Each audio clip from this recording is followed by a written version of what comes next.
La plupart des coachs pensent que si elles sont invisibles sur Instagram, c'est à cause de l'algorithme. Mais c'est rarement le vrai problème. Et comprendre ça peut complètement changer la façon dont les personnes perçoivent ton activité. Si aujourd'hui tu postes sur les réseaux sociaux sans que ça t'apporte de clients, tu vas comprendre pourquoi. Construire un compte à 29 000 abonnés m'a appris une chose essentielle. La visibilité n'est pas une question de chance, mais une question de clarté. Et une fois que tu comprends ça, tout change, vraiment. Parce qu'on peut être sincère, honnête, motivé, compétente et rester invisible.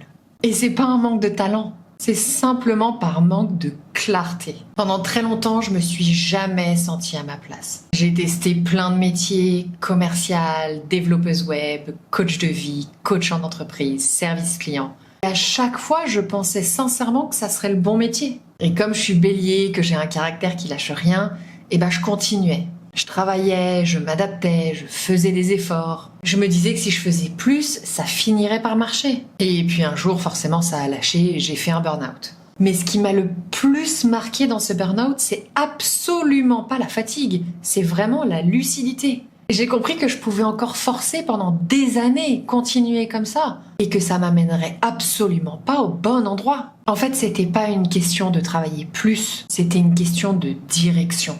Et à ce moment-là, le yoga prenait de plus en plus de place dans ma vie, et c'était le seul endroit où je me sentais vraiment alignée. Alors j'ai décidé de me former, et forcément, j'ai eu envie de partager. Alors j'ai créé un compte Instagram autour du yoga.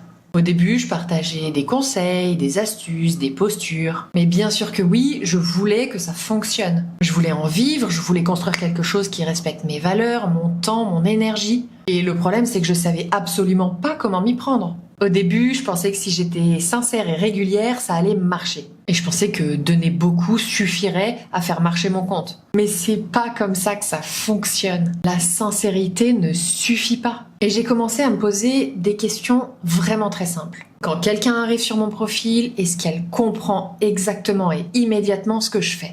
Est-ce qu'elle comprend à qui je parle? Est-ce qu'elle se reconnaît? Et j'ai arrêté de poster des choses juste parce que je les trouvais inspirantes. J'ai commencé à réfléchir à ce que je voulais que la personne comprenne en face de son écran. Et surtout, j'ai arrêté d'essayer de parler à tout le monde. Et j'ai commencé à parler à un type de personnes précis, les débutants en yoga. Et c'est là que les choses ont changé. Et les choses, elles n'ont pas changé parce que je suis devenue plus talentueuse. Elles ont changé parce que je suis devenue plus claire. Et en développant mon compte de yoga, j'ai commencé à observer plusieurs choses. Pourquoi certains posts créaient plus de conversations? Pourquoi certaines personnes venaient me parler? Et pourquoi d'autres profs de yoga restaient invisibles alors qu'elles étaient compétentes? Et j'ai eu beaucoup de personnes qui sont venues me demander comment t'as fait, comment tu t'organises, comment t'as fait pour que ça fonctionne. Et j'ai appris quelque chose d'hyper important. En fait, ce que j'avais appris ne concernait pas que le yoga. Ça concernait la manière de parler de son activité. La visibilité, c'est pas un hasard, c'est une façon de s'exprimer.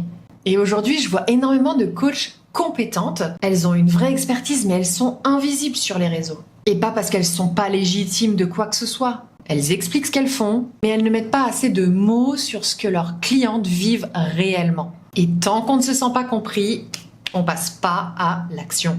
Et c'est pas un jugement, et c'est même une très bonne nouvelle. Parce que ça veut dire que ça peut changer, ça. Si tu te reconnais dans ce que je viens de dire, retiens une seule chose. Le problème ne vient pas forcément de toi. On nous apprend pas du tout à être clair. On nous apprend à nous former, à être compétente et à aider les autres. Mais très rarement à expliquer aux autres ce qu'on fait réellement.